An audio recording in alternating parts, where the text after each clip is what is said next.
matarong ang pulong sa Ginoo, ug ang tanan niyang mga buhat kasaligan. Nahigugma siya sa husto ug sa matarong, sa kayo sa Ginoo puno ang yuta. Ang yuta puno sa kayo sa Ginoo.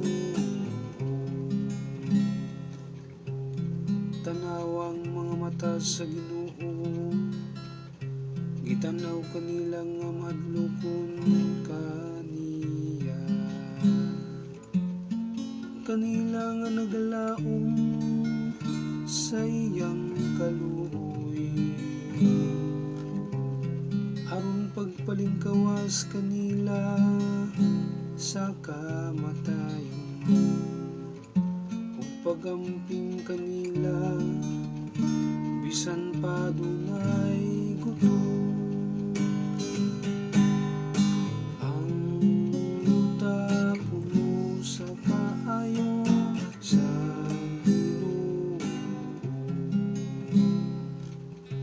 ang atong kalag nagapabot sa Ginoo, nga mao ang atong hinabang ug atong panalipo.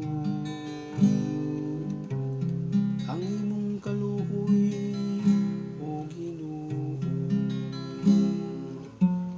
maniyaw ta kanamo nga nagalaom kanimo.